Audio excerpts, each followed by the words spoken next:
Masalahnya ibadah ini kalau luput dari kita sekali, kita nggak bisa perbaikin ya.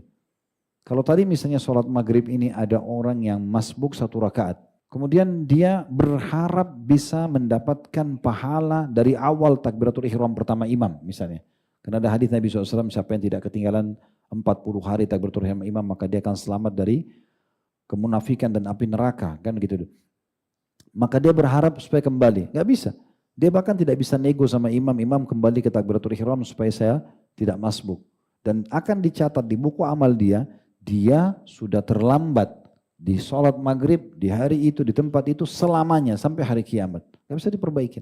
Ini salah satu penyebab orang kalau kadang-kadang suka menunda-nunda atau menganggap remeh. Maksudnya kan supaya tidak telat, ya uduk jauh sebelum azan.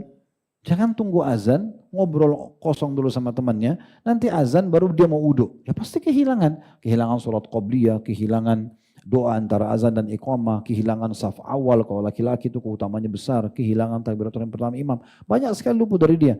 Takbiratul ihram pertama imam sudah dicatat pahala oleh malaikat, iftitah lewat, al-fatihah lewat, dan itu banyak sekali pahala yang lewat. Gitu. Jadi ini kan beda sekali pahala itu contohnya.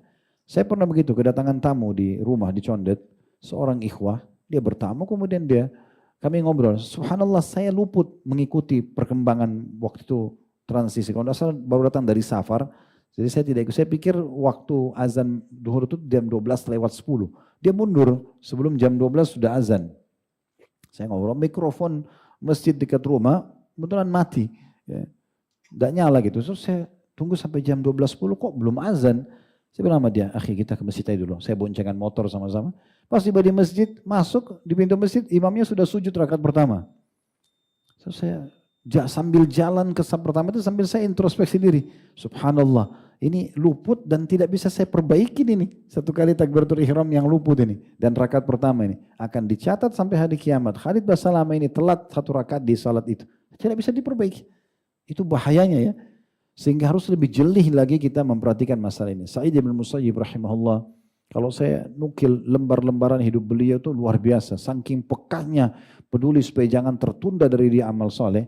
Sampai dia menceritakan saya tidak pernah, bukan dari bab riya ya, tapi dia menceritakan pengalaman, dia mengatakan saya tidak pernah ketinggalan takbiratul ihram selama 40 tahun. Bukan 40 hari, 40 tahun.